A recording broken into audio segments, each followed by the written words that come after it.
بسم اللہ الرحمن الرحیم۔ السلام علیکم۔ Imran series novel zero land کے ہیرو ایپیسوڈ 2 بلیک زیرو سکے کا جائزہ لینے لگا، مگر سکے کی تحریر دیکھ کر وہ چونک پڑا۔ اسے محسوس ہوا کہ یہ رسم الخط وہ پہلے بھی کہیں دیکھ چکا ہے۔ اس نے ذہن پر زور دے کر یاد کرنے کی کوشش کی، لیکن اسے یاد نہیں آ سکا کہ اس نے اس تحریر کو یا اس سے ملتے جلتے رسم الخط کو کہاں دیکھا تھا۔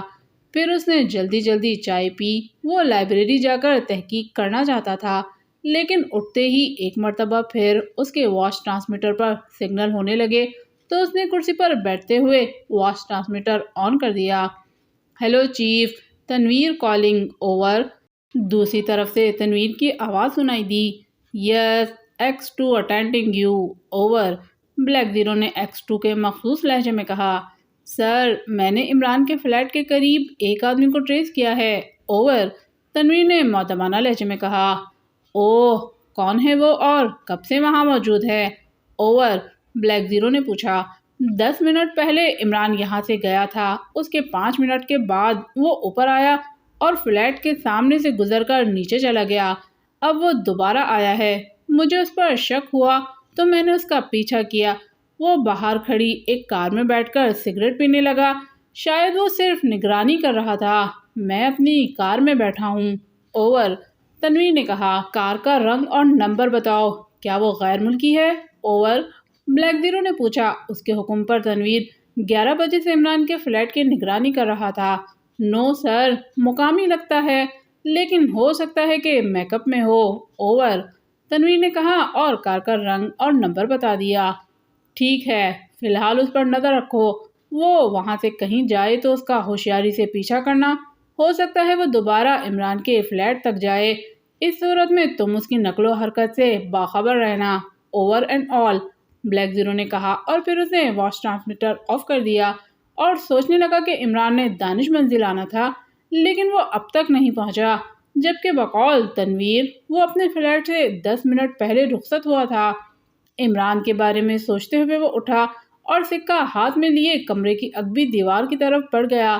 دیوار کے پاس پہنچ کر اس نے دیوار پر ایک جگہ ہاتھ کے انگوٹھے سے دباؤ ڈالا تو فوراً ہی دیوار میں ایک خلا سا نمودار ہو گیا۔ اس دروازے نما خلا میں نیچے جانے کی سیڑھیاں تھیں۔ سیڑھیاں اتر کر وہ تہہ خانے میں واقع لائبریری میں پہنچا۔ یہ ایک بہت بڑی لائبریری تھی۔ بے شمار کتابیں، مائکرو فلمیں اور CDs وغیرہ، دنیا بھر کی معلومات کا بیش بہا خزانہ وہاں الماریوں میں محفوظ تھا۔ کمپیوٹر کی مدد سے بلیک زیرو اس ذخیرے کو کھنگالنے لگا۔ اس میں اسے بمشکل 10 منٹ لگے اور جب وہ لائبریری سے واپس آپریشن روم میں آیا تو اس کا مقصد حل ہو چکا تھا، لیکن وہ آپریشن روم میں بیٹھنے کے بجائے دروازے کی طرف بڑھا اور باہر آ کر تیزی سے لاک اپ کی طرف بڑھتا چلا گیا۔ صفدر۔ باہر قدموں کی آہٹیں ابھرنے لگیں تو صفدر کمرے کے دروازے کی طرف دیکھنے لگا جو باہر سے بند تھا۔ ہوش میں آنے کے بعد اس نے دروازہ کھولنے کی کوشش کی تھی مگر وہ ناکام رہا۔ باہر سے بھی کوئی آواز نہ سنائی دے رہی تھی، چنانچہ اس نے واچ ٹرانسمیٹر پر X2 کو رپورٹ دی تھی کہ ہو سکتا ہے کہ بعد میں موقع نہ ملے۔ اس کی بے ہوشی کے دوران اس کی جیب سے ریوالور نکال لیا گیا تھا، البتہ دوسرا سامان موجود تھا۔ یہ بھی غنیمت تھی کہ ان لوگوں نے دوسری چیزیں نکالنے سے گریز کیا تھا۔ قدموں کی آہٹیں جلد ہی قریب آ گئیں، پھر دروازہ کھلا اور 2 ریوالور بردار نقاب پوش کمرے میں داخل ہوئے۔ ان میں سے ایک کے ہاتھ میں نائلون کی مضبوط رسی تھی۔ وہ دونوں صفدر کی طرف ریوالور سیدھا کیے آگے بڑھے۔ ان کے ریوالوروں پر سائلنسر لگے ہوئے تھے۔ ہاتھ بلند کر لو مسٹر، اگر کوئی غلط حرکت کرنے کی کوشش کی تو اس کا نتیجہ تمہاری موت ہوگا، ایک نقاب پوش نے صفدر کے سامنے رکتے ہوئے تحکمانہ لہجے میں کہا۔ اس کے لہجے سے ہی صفدر سمجھ گیا تھا کہ وہ غیر ملکی ہے، جبکہ دوسرا آدمی رسی لیے اس کے عقب کی طرف بڑھا تھا۔ صفدر نے ہاتھ بلند کر لیے تھے۔ تم کون ہو اور مجھے یہاں کیوں قید کر رکھا ہے، صفدر نے پوچھا۔ کیا تمہیں اپنے جرم کا پتہ نہیں ہے، نقاب پوش نے طنزیہ لہجے میں کہا۔ میں نے کوئی جرم نہیں کیا، میں تو اس بنگلے کے گیٹ کے سامنے سے گزر رہا تھا کہ بے ہوش ہو گیا، صفدر نے غصے سے کہا۔ سائمن، اس کے ہاتھ مضبوطی سے باندھنا، یہ مجھے ضرورت سے زیادہ چالاک لگتا ہے۔ نقاب پوش نے اپنے ساتھی سے مخاطب ہو کر کہا، بے فکر رہو، اس کی کلائی کٹ جائے گی مگر گرہ نہیں کھلے گی۔ عقب میں موجود نقاب پوش نے ہنس کر کہا، جس کا نام سائمن تھا، ہاتھ پیچھے کر لو مسٹر۔ سامنے والے نقاب پوش نے صفدر کو گھورتے ہوئے کہا تو صفدر نے دونوں ہاتھ پیچھے کر لیے۔ دیکھو مسٹر نقاب پوش، کسی بے گناہ کو یوں اغوا کرنا قانوناً جرم ہے۔ صفدر نے غصیلے لہجے میں کہا، غلطی تمہاری ہے، تم سے کس نے کہا تھا کہ ڈیفینس جاؤ اور کسی شریف آدمی کے گھر کے چکر لگاؤ؟ سائمن نے اس کے دونوں ہاتھ ملا کر کلائیوں پر رسی مضبوطی سے باندھتے ہوئے کہا، تو کیا یہ عمارت ڈیفینس میں نہیں ہے؟ صفدر نے حیرت کا اظہار کرتے ہوئے پوچھا تاکہ اسے صحیح لوکیشن کا پتہ چل سکے۔ نہیں، یہ عمارت گورا قبرستان میں ہے جہاں ابھی تمہیں دفن کیا جانا ہے۔ سامنے والے نقاب پوش نے زہریلے لہجے میں کہا، اوہ، تم نے اس جگہ کے بارے میں کیوں بتا دیا مائیکل؟ عقب میں کھڑے ہوئے سائمن نے کہا، تاکہ بیچارہ اس چکر میں نہ رہے کہ یہ وہی بنگلہ ہے جہاں اسے بے ہوش کیا گیا تھا۔ مائیکل نے کہا، چلو اب باہر۔ سائمن نے صفدر کو دروازے کی طرف دھکیلتے ہوئے تحکمانہ لہجے میں کہا تو صفدر ان کی باتوں سے سمجھ گیا کہ وہ دونوں اسے یہ بارآور کرانے کی کوشش کر رہے ہیں کہ یہ رابرٹ کے بنگلے کی جگہ کوئی اور عمارت ہے۔ اس کے دونوں ہاتھ سائمن نے کافی مضبوطی سے باندھے تھے۔ اگر اس کے ہاتھ نہ بھی بندھے ہوتے تو فی الحال صفدر نے ایکشن کے موڈ میں نہیں تھا۔ تم مجھے کہاں لے جا رہے ہو؟ صفدر نے دروازے کی طرف بڑھتے ہوئے پوچھا۔ اس دنیا سے باہر نہیں لے جا رہے، فی الحال دوسرے کمرے میں جانا ہے تمہیں، مائیکل نے سخت لہجے میں کہا۔ کیوں؟ وہاں کون ہے؟ صفدر نے باہر نکلتے ہوئے پوچھا۔ موت کا فرشتہ وہاں تمہارا منتظر ہے، سائمن نے ہنستے ہوئے کہا۔ باہر ایک راہداری تھی جس میں کئی کمروں کے دروازے نظر آ رہے تھے، جبکہ یہ کمرہ راہداری کے اختتام پر تھا۔ مائیکل دوسری جانب اس کے آگے چلنے لگا جبکہ سائمن عقب میں آ رہا تھا۔ اس جانب چلتے ہوئے مائیکل تیسرے کمرے کے دروازے پر رکا اور دروازہ کھول کر کمرے میں داخل ہو گیا۔ صفدر اور سائمن بھی کمرے میں داخل ہو گئے۔ کمرے میں ایک صوفے پر ایک شخص سیاہ لباس پہنے اور چہرے پر نقاب لگائے بیٹھا سگریٹ پی رہا تھا، جبکہ اس کے آگے میز پر شراب کی نصف بوتل اور گلاس بھی رکھا تھا۔ گلاس میں بھی شراب موجود تھی۔ مائیکل نے صفدر کو میز سے 3-4 فٹ پیچھے روکا اور سیاہ پوش کی طرف دیکھنے لگا۔ سیاہ پوش کی نقاب سے جھانکتی آنکھیں صفدر کے چہرے پر مرکوز تھیں۔ کیا نام ہے تمہارا؟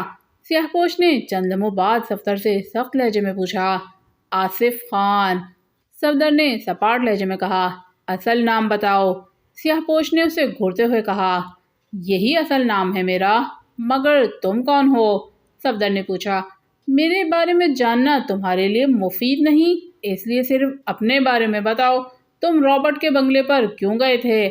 سیاہ پوش نے غراتے ہوئے کہا، میں کسی کے بنگلے پر نہیں گیا تھا، میں وہاں اچانک بے ہوش ہو گیا تھا اور مجھے نہیں معلوم تھا کہ وہ کس کا بنگلہ ہے۔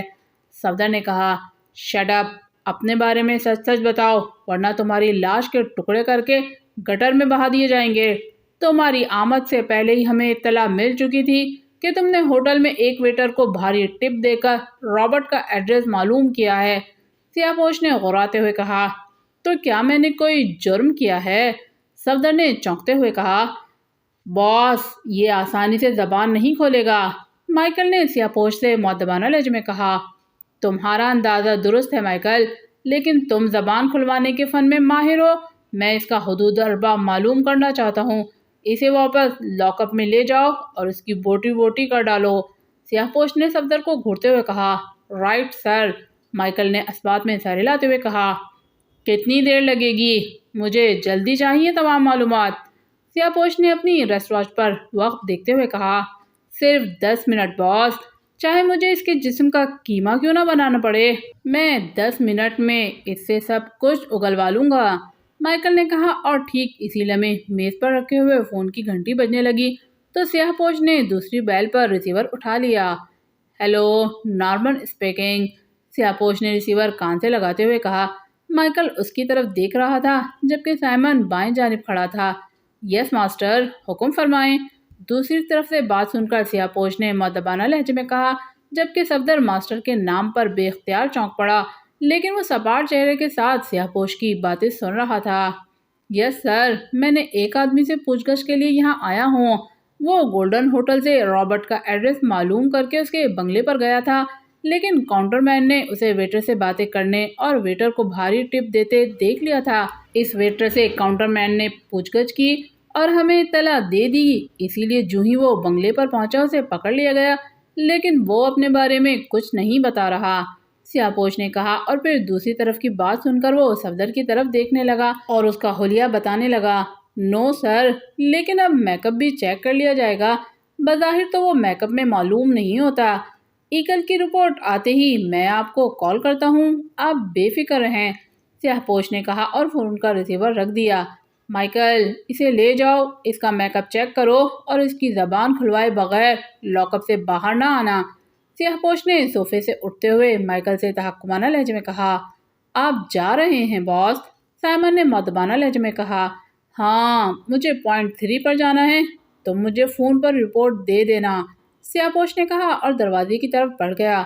چلو مسٹر آصف خان، تمہاری اصلیت معلوم کریں۔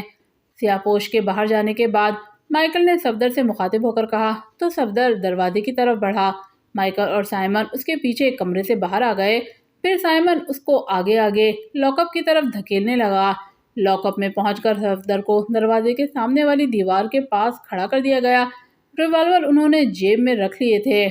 سائمن، میک اپ واشر لے آؤ، پہلے اس کا چہرہ صاف کرنا ہے، خنجر بھی لے آنا، مائیکل نے سائمن سے کہا۔ مسٹر آصف خان، کیوں اپنے جسم کے ٹکڑے کروانا چاہتے ہو؟ بہتر ہے اپنے بارے میں بتا دو، سائمن نے صفدر سے نرم لہجے میں کہا۔ میں کچھ نہیں جانتا، تم اپنے باس کا حکم پورا کرنا چاہو تو کر لو، صفدر نے سخت لہجے میں کہا۔ ٹھیک ہے، ابھی تم خود ہی ہم سے زندگی کی بھیک مانگو گے، سائمن نے اسے گھورتے ہوئے کہا اور پلٹ کر کمرے سے باہر نکل گیا۔ مائیکل خاموشی سے صفدر کو گھور رہا تھا۔ 1 منٹ کے بعد سائمن بیٹری سے چلنے والا میک اپ واشر کنٹوپ لیے اندر داخل ہوا۔ اس کے دوسرے ہاتھ میں ایک خنجر تھا۔ اس نے خنجر مائیکل کے حوالے کر دیا۔ ٹھیک ہے، اس کے چہرے پر میک اپ واشر ایڈجسٹ کرو، مائیکل نے خنجر جیب میں رکھتے ہوئے کہا۔ تو سائمن میک اپ واشر کنٹوپ لیے صفدر کی طرف بڑھا۔ قریب پہنچ کر جو ہی اس نے میک اپ واشر کنٹوپ صفدر کے چہرے کے قریب کیا تو یکدم اس کے منہ سے ایک کربناک چیخ نکلی اور وہ چیختا ہوا پشت کے بل فرش پر گرتا چلا گیا۔ صدیقی چلڈرن پارک کے گیٹ کے سامنے سڑک کے پار ایک درخت کی آڑ میں کھڑا عمران کی طرف دیکھ رہا تھا، جو اپنی اسپورٹ کار سے اتر کر گیٹ کی طرف بڑھ رہا تھا۔ صدیقی 2 منٹ پہلے یہاں پہنچا تھا، لیکن اسے جولیا پارک کے اندر یا باہر نظر نہیں آئی تھی، چنانچہ وہ اس درخت کی آڑ میں رک کر انتظار کرنے لگا۔ عمران نے اسے فون پر ہدایات دیتے ہوئے کہا تھا کہ اسے جولیا پر نگاہ رکھنی ہے، لیکن جولیا کو اپنی نگرانی کا احساس نہیں ہونا چاہیے۔ اب عمران تو پہنچ گیا تھا، لیکن جولیا ابھی تک نہیں آئی تھی، جبکہ عمران نے بتایا تھا کہ وہ جولیا سے ملاقات کرنے چلڈرن پارک جائے گا، جہاں جولیا اسے کوئی اہم اطلاع دینا چاہتی ہے۔ صدیقی عمران پر نگاہیں جمائے یہی سوچ رہا تھا کہ جولیا کیوں نہیں آئی۔ عمران پارک کے گیٹ پر پہنچا اور پارک میں داخل ہو کر بائیں جانب غائب ہو گیا۔ اس کے نگاہوں سے اوجھل ہونے کے بعد صدیقی دائیں بائیں دیکھنے لگا، لیکن عمران کو پارک میں گئے ابھی چند ہی لمحے گزرے تھے کہ اچانک ایک خوفناک دھماکہ ہوا اور فضا کانپ اٹھی۔ صدیقی نے سامنے دیکھا تو وہ بے اختیار اچھل پڑا۔ گیٹ کے بائیں جانب چند قدم کے فاصلے پر کھڑی عمران کی اسپورٹ کار کے پرچخے اڑ گئے تھے اور اس سے شعلے بلند ہو رہے تھے۔ صدیقی نے ادھر ادھر دیکھا مگر قرب و جوار میں کوئی نہیں تھا۔ وہ پریشان ہو کر سوچنے لگا کہ اسے کیا کرنا چاہیے۔ اگر عمران وہاں 2 منٹ بعد دیر سے پہنچتا تو کار کے ساتھ وہ بھی فنا ہو جاتا، لیکن اس کی قسمت اچھی تھی کہ دھماکے سے پہلے ہی وہ کار چھوڑ کر پارک میں چلا گیا تھا۔ دونوں اطراف سے آنے والی گاڑیاں وہاں رکنے لگی تھیں۔ گاڑیوں والے حیرت سے چلتی ہوئی کار کی طرف دیکھ رہے تھے۔ صدیقی کو حیرت ہو رہی تھی کہ دھماکہ سن کر عمران پارک سے باہر کیوں نہیں آیا۔ صدیقی درخت کی آڑ سے نکل آیا کہ کہیں کسی کی اس پر نگاہ پڑ گئی تو وہ اسے حادثے کا ذمہ دار سمجھ کر شور مچا دے گا۔ اتنے میں پولیس کی گاڑیوں کے سائرن سنائی دینے لگے۔ کچھ لوگ گاڑیوں سے نکل کر عمران کی کار کے قریب چلے گئے تھے اور کچھ گاڑیوں میں بیٹھے تماشا دیکھ رہے تھے۔ چونکہ یہ گنجان آباد علاقہ نہیں تھا، اس لیے ٹریفک بھی زیادہ نہیں تھی۔ صدیقی عمران کی کار کے پاس کھڑے چند افراد کا جائزہ لے رہا تھا، جن میں سے ایک آدمی جلتی کار کے اندر جھانکنے کی کوشش کر رہا تھا۔ شاید وہ جذبہ ہمدردی کے تحت مدد کرنے کے لیے کار میں کسی کو دیکھنے کی کوشش کر رہا تھا، حالانکہ وہ ادھیڑ عمر باریش آدمی تھا اور جلتی کار میں سے کسی کو نکالنا اس کے بس سے باہر تھا۔ بہرحال وہ بوڑھا صدیقی کے نزدیک اس لیے قابل ستائش تھا کہ دوسروں کی طرح محض دور سے تماشا نہیں دیکھ رہا تھا، اور اگر خدا نخواستہ عمران یا کوئی اور کار میں موجود ہوتا تو یقیناً وہ بوڑھا اسے بچانے کے لیے اپنی جان خطرے میں ڈال دیتا۔ پولیس سائرنوں کی آوازیں قریب آتی جا رہی تھیں۔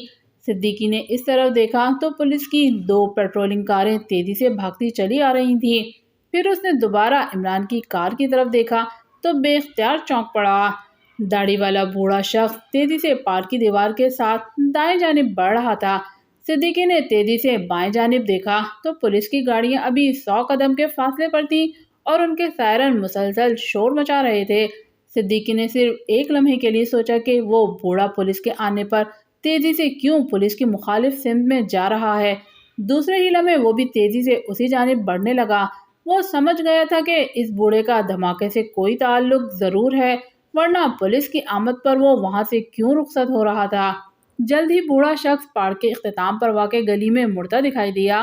تب صدیقی نے تیزی سے سڑک کراس کی اور گلی کی نکڑ پر آ کر گلی میں جھانکا تو وہ چونک پڑا۔ گلی میں سفید رنگ کی کار کھڑی تھی اور وہ بوڑھا شخص کار کی فرنٹ سیٹ پر بیٹھ رہا تھا، جبکہ کار کا رخ گلی کے دوسرے حصے کی جانب تھا۔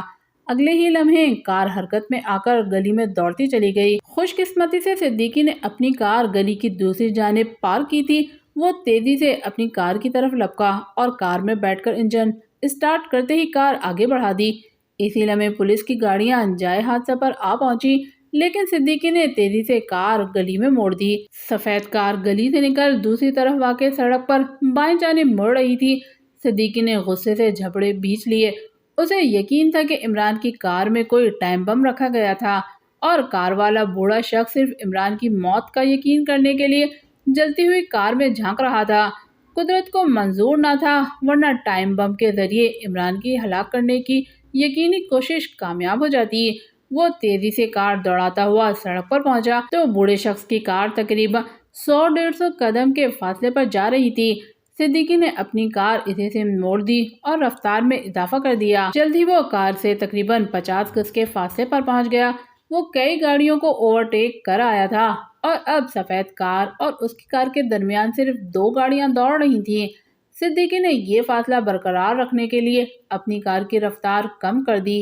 احتیاط سے سفید کار کا تعاقب کرنے لگا۔ پھر اسے عمران کا خیال آیا کہ وہ دھماکہ کی آواز سن کر پارک سے باہر کیوں نہیں آیا تھا۔ یہ خیال آتے ہی اس نے عمران کی خیریت معلوم کرنے کا فیصلہ کیا اور واچ ٹرانسمیٹر آن کر کے عمران سے رابطے کی کوشش کرنے لگا۔ ہیلو عمران صاحب، صدیقی کالنگ، اوور۔ صدیقی نے سامنے جاتی گاڑیوں کو دیکھتے ہوئے کہا۔ یس عمران، اٹینڈنگ یو، اوور۔ چند لمحوں کے بعد عمران کی آواز سنائی دی۔ سنائیے، آپ ٹھیک تو ہیں نا؟ اوور۔ صدیقی نے اطمینان کا سانس لیتے ہوئے کہا۔ میں تو ہمیشہ ٹھیک رہتا ہوں، لیکن جولیا مجھے ہمیشہ غلط سمجھتی ہے۔ اوور، عمران نے کہا۔ میرا مطلب ہے آپ کے پارک میں جاتے ہی آپ کی کار میں دھماکہ ہوا تھا، لیکن آپ باہر نہیں آئے، کیوں؟ اوور، صدیقی نے پوچھا۔ گویا تم میری لاش دیکھنا چاہتے تھے۔ اوور، عمران نے غصیلے لہجے میں کہا۔ اللہ نہ کرے، میری ایسی کوئی خواہش نہیں، اللہ نے آپ کو بچا لیا ہے۔ اوور، صدیقی نے کہا، لیکن میں پارک سے باہر آتا تو شاید نہ بچ پاتا۔ اوور، عمران نے ٹھنڈا سانس لیتے ہوئے کہا۔ اوہ کیوں؟ اوور، صدیقی نے چونکتے ہوئے پوچھا۔ اس لیے کہ جنہوں نے میری کار میں ٹائم بم رکھا تھا وہ دھماکے کے بعد مجھے زندہ دیکھتے ہی گولیوں سے بھون ڈالتے۔ اوور، عمران نے کہا۔ تو کیا آپ اب بھی پارک کے اندر ہیں؟ اوور، صدیقی نے کہا۔ نہیں، تمہیں گلی کی طرف بڑھتا دیکھ کر میں باہر آ گیا تھا۔ کیا تم داڑھی والے کا تعاقب کر رہے ہو؟ اوور، عمران نے پوچھا۔ اوہ، تو آپ نے بھی اسے دیکھا تھا؟ اوور، صدیقی نے حیران ہوتے ہوئے کہا۔ ہاں، میں گیٹ کی آڑ میں کھڑا تھا۔ بہرحال تم سناؤ۔ اوور، عمران نے کہا تو صدیقی نے اسے سفید کار کے بارے میں بتایا کہ وہ بوڑھا شخص اس کار میں ہے اور وہ اس کا تعاقب کر رہا ہے۔ ٹھیک ہے، اس کے پیچھے لگے رہو، منزل پر پہنچ کر مجھے اس کے ٹھکانے سے باخبر کرنا۔ بوڑھے کے علاوہ کار کا ڈرائیور بھی اس میں ہوگا، کسی صورت میں بھی انہیں نگاہوں سے اوجھل نہیں ہونے دینا۔ اوور اینڈ آل، عمران نے کہا اور پھر سلسلہ منقطع ہو گیا۔ صدیقی نے بھی واچ ٹرانسمیٹر آف کر دیا۔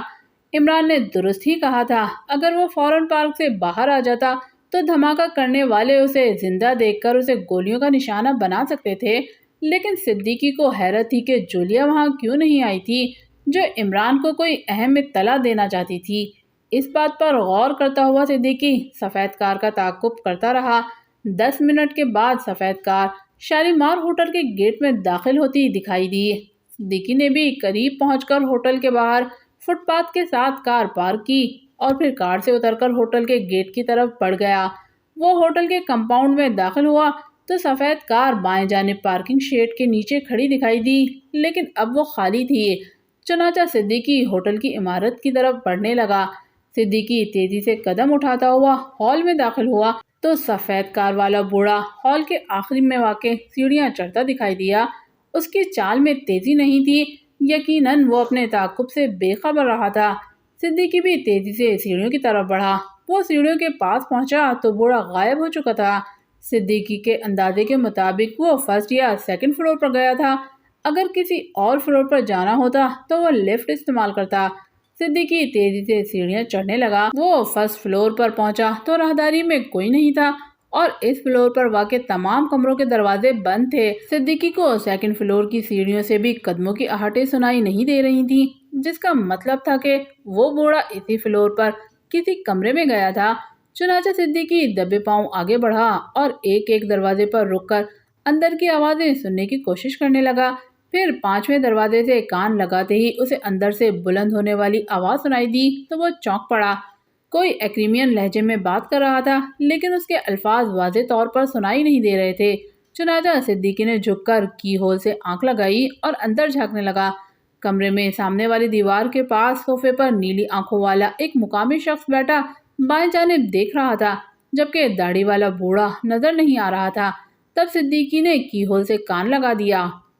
اس کا مطلب ہے کہ عمران دھماکہ ہونے سے پہلے ہی کار سے نکل گیا تھا، اندر سے آواز سنائی دی۔ ہاں، کیونکہ اس کی لاش کار میں موجود نہیں تھی۔ دوسری آواز سنائی دی جو یقیناً اسی بوڑھے کی تھی جو عمران کی کار میں جھانکتا رہا تھا۔ اس کا مطلب ہے کہ تمہارا مشن ناکام رہا ڈیئر۔ تمہیں چاہیے تھا کہ پارک میں جا کر اسے تلاش کرتے اور گولی مار دیتے۔ پہلی آواز دوبارہ سنائی دی۔ سمجھنے کی کوشش کرو فریڈ، ابھی میں کار میں جھانک کر ہٹا ہی تھا کہ پولیس کی گاڑیاں قریب آ پہنچی۔ پولیس کی موجودگی میں پارک میں داخل ہوتا تو پولیس مجھے مشکوک سمجھ کر گرفتار کر لیتی۔ بوڑھے آدمی کی آواز سنائی دی جسے پیٹر کے نام سے مخاطب کیا گیا تھا۔ بہرحال اب باس کو رپورٹ دو، وہ تمہاری رپورٹ کا انتظار کر رہا ہوگا، فریڈ نے کہا تو صدیقی نے دروازے سے کان ہٹا کر ادھر ادھر دیکھا، لیکن راہداری بدستور سنسان پڑی تھی۔ اطمینان ہونے پر صدیقی نے دوبارہ کی ہول سے کان لگا دیا۔ ہیلو باس، پیٹر کالنگ، اوور۔ اندر سے پیٹر کی آواز سنائی دی جو ٹرانسمیٹر پر کال کر رہا تھا۔ یس پیٹر، نارمن ریسیونگ یو، میں کافی دیر سے تمہاری رپورٹ کا انتظار کر رہا ہوں، اوور۔ ایک ہلکی مگر غراہٹ آمیز آواز سنائی دی۔ سوری باس، دراصل، اوور، پیٹر نے کہا، تعویلات بیان کرنے کے بجائے جلدی سے رپورٹ دو، ماسٹر خوشخبری سننے کے لیے بے چین ہے، اوور۔ نارمن نامی شخص نے تیزی سے کہا، وہی بتا رہا ہوں باس، عمران زندہ بچ گیا ہے، اوور۔ پیٹر نے مؤدبانہ لہجے میں کہا، کیا بک رہے ہو پیٹر؟ کیا ٹائم بم بلاسٹ نہیں ہوا تھا یا تم نے اس پر ٹائمنگ غلط لگائی تھی، اوور۔ نارمن کی غراہٹ بھری آواز سنائی دی۔ سب کچھ بالکل درست انداز میں ہوا تھا باس، میں نے ٹائم بم پر بالکل درست وقت لگایا تھا اور عمران کے اپنے فلیٹ سے روانہ ہونے سے 5 منٹ پہلے وہ بم اس کی کار کے عقبی حصے کے بمپر کے پیچھے ایڈجسٹ کر دیا تھا اور وہ بلاسٹ بھی بر وقت ہوا تھا۔ میں پارک کی سائیڈ میں واقع گلی میں پہنچا ہی تھا کہ دھماکہ ہوا۔ میں نے گلی سے باہر جھانکا تو عمران کی کار تباہ ہو چکی تھی اور اس کے ڈھانچے میں آگ لگی ہوئی تھی۔ پھر جب وہاں رکنے والی گاڑیوں سے چند افراد اتر کر کار کے ارد گرد جمع ہوئے تو میں نے بھی قریب جا کر کار کے اندر دیکھا، لیکن اس میں عمران کی لاش نظر نہیں آئی۔ پولیس کے آنے پر میں وہاں سے ہٹ گیا اور واپس آ گیا۔ اوور، پیٹر نے تفصیل بتاتے ہوئے کہا۔ کیا تمہارے سامنے عمران اپنی کار میں سے پارک کی طرف روانہ ہوا تھا؟ اوور، نارمن نے غصیلے لہجے میں پوچھا۔ یس سر، میں عمران کی کار کا تعاقب کرتا ہوا چلڈرن پارک کو جانے والی سڑک پر مڑا اور اسے اوور ٹیک کرتا ہوا اس سے پہلے ہی پارک کے آگے واقع ایک گلی میں مڑ گیا تھا۔ پھر گلی میں کار روک کر میں نیچے اترا ہی تھا کہ دھماکہ ہو گیا۔ اوور، پیٹر نے جواب دیتے ہوئے کہا۔ ٹھیک ہے، میرے آئندہ حکم کا انتظار کرو، اوور اینڈ آل، نارمن نے تحکمانہ لہجے میں کہا اور پھر اندر خاموشی چھا گئی۔ صدیقی نے سوچا کہ عمران کو رپورٹ دینی چاہیے، لیکن اسی لمحے دروازہ جھٹکے سے کھلا اور کسی نے اسے گریبان سے پکڑ کر اندر کھینچ لیا۔ تنویر ایکس2 کو رپورٹ دینے کے بعد کار میں بیٹھا رہا۔ اس کی نگاہیں 20-25 قدم آگے کھڑی سیاہ رنگ کی کار پر مرکوز تھیں، جس میں ایک مقامی شخص بیٹھا ہوا تھا جو 2 مرتبہ عمران کے فلیٹ کا چکر لگا چکا تھا۔ ایکس2 نے اس کی نگرانی و تعاقب کی ہدایات دی تھیں۔ تقریباً 10 منٹ کے بعد بیوک کار حرکت میں آئی اور فٹ پاتھ کے ساتھ سے ہٹ کر سیدھی دوڑتی چلی گئی۔ تنویر نے بھی جلدی سے انجن اسٹارٹ کیا اور اس کے پیچھے چل دیا۔ بیوک کار اسے تقریباً 40-50 قدم کے فاصلے پر مناسب رفتار سے جا رہی تھی۔ تنویر نے واچ ٹرانسمیٹر پر ایکس2 سے رابطہ قائم کیا اور پھر اسے رپورٹ دے دی۔ ایکس2 کی ہدایات سن کر تنویر نے ٹرانسمیٹر آف کر دیا۔ بیوک کار 10 منٹ تک مختلف سڑکوں پر دوڑتی رہی اور پھر گلپاش کالونی میں داخل ہو گئی۔ تب تنویر محتاط ہو گیا کیونکہ یہاں سڑکوں پر ٹریفک بہت کم تھی اور کسی بھی وقت بیوک کار کسی گلی میں مڑ سکتی تھی۔ اس سڑک کے دونوں طرف بنگلے تھے۔ چند لمحوں کے بعد سیاہ بیوک بائیں ہاتھ کے ایک بنگلے کے گیٹ پر رک گئی تو تنویر نے قریب ہی نظر آنے والی ایک گلی میں کار موڑ دی۔ اس نے گلی میں داخل ہوتے ہی کار روکی اور انجن بند کر کے نیچے اتر آیا اور پھر وہ تیزی سے گلی کے نکڑ پر پہنچا اور باہر جھانکا تو اسے سیاہ بیوک کا عقبی حصہ دکھائی دیا جو ایک بنگلے میں داخل ہو رہی تھی۔ تنویر نے چند لمحوں کے لیے سوچا اور پھر گلی سے نکل آیا۔ ایکس2 کو رپورٹ دینے سے پہلے عمارت کا جائزہ لینا ضروری سمجھ کر وہ بنگلے کی طرف بڑھنے لگا جس میں سیاہ بیوک داخل ہوئی تھی۔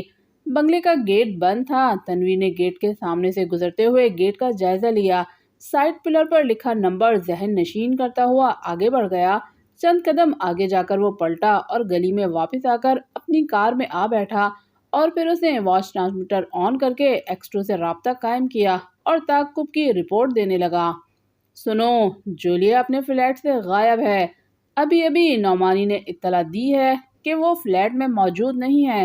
شاید اسے اغوا کیا گیا ہے کیونکہ اس کے فلیٹ کا دروازہ لاک نہیں تھا اور اس کی گاڑی بھی وہاں موجود ہے۔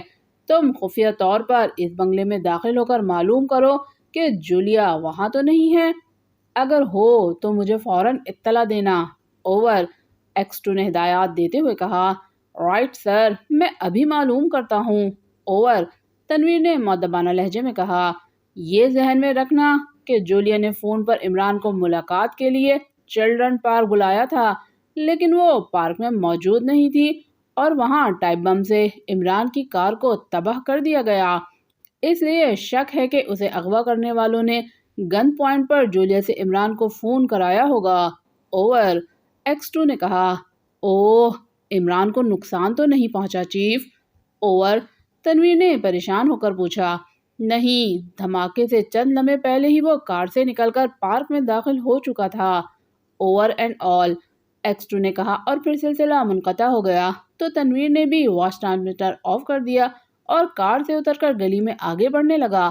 چند قدم آگے ایک چھوٹی سی گلی تھی جو فرنٹ کے بنگلوں کے عقب سے گزرتی تھی۔ گلی سنسان تھی اور اس میں کوڑے کرکٹ کے ڈھیر نظر آ رہے تھے۔ تنویر نے ادھر ادھر دیکھا اور اس گلی میں داخل ہو کر آگے بڑھنے لگا۔ مطلوبہ بنگلے کے عقب میں پہنچ کر وہ رک گیا۔ عقبی کمپاؤنڈ کی دیوار تقریباً 8 فٹ بلند تھی۔ تنویر دیوار کے قریب آیا اور دونوں ہاتھ بلند کر کے پیروں پر اچھلا تو اس کے دونوں ہاتھ دیوار کی بالائی سطح تک پہنچ گئے اور اس نے مضبوطی سے دیوار پر ہاتھ جما دیے۔ پھر اس نے دیوار پر پاؤں رکھتے ہوئے جسم کو اوپر اٹھایا اور اندر جھانکنے لگا۔ دیوار کی دوسری جانب اگبی لان ویران پڑا تھا اور وہاں کوئی ذی روح نظر نہیں آ رہا تھا۔ لان کی دوسری طرف عمارت تھی جس کے درمیان ایک بند دروازہ دکھائی دے رہا تھا۔ تنویر کوئی آواز پیدا کیے بغیر دیوار پر چڑھا اور دوسری طرف آرام سے اتر گیا۔ پھر جیب سے ریوالور نکال کر اس نے ہاتھ میں پکڑ لیا اور لان میں داخل ہو کر آگے بڑھنے لگا۔ اس کی نگاہیں چاروں طرف گھوم رہی تھیں اور ہاتھ میں موجود سائلنسر لگا ریوالور کسی بھی خطرے سے نمٹنے کے لیے تیار تھا۔ جلد ہی وہ عمارت کی اگبی دروازے تک پہنچ گیا۔ اس نے دروازے کے ہینڈل پر ہاتھ رکھ کر دباؤ ڈالا لیکن دروازہ نہ کھلا۔ یقیناً دروازہ اندر سے لاک تھا۔ تنویر نے جھک کر کی ہول سے آنکھ لگائی تو دوسری جانب ایک طویل راہداری دکھائی دی جس میں کئی کمرے تھے لیکن راہداری میں کوئی نظر نہیں آ رہا تھا۔ راہداری کے اختتام پر واقع برآمدے میں ابھی بھی کوئی نہیں تھا۔ تنویر پیچھے ہٹا اور دائیں جانب دبے پاؤں بڑھنے لگا۔ اس طرف عمارت اور کمپاؤنڈ کی دیوار کے درمیان 6-7 فٹ گلی نما راستہ تھا۔ تنویر نے نکڑ پر پہنچ کر اس گلی میں جھانکا تو اسے ایک طرف آگے پیچھے 2 گاڑیاں کھڑی دکھائی دی جن کی دوسری جانب عمارت کا فرنٹ تھا مگر اس طرف بھی کوئی موجود نہیں تھا۔ تنویر نے فرنٹ کی طرف جانے کا فیصلہ کیا اور اس طرف کھڑی گاڑیوں کی سیدھ میں جھک کر آگے بڑھنے لگا۔ پہلی کار کے پاس پہنچ کر اس نے کار کا نمبر ذہن نشین کیا، پھر کار کی سائیڈ لیتا ہوا دوسری کار کے پاس پہنچا اور اس کا نمبر بھی ذہن نشین کر کے آگے بڑھا۔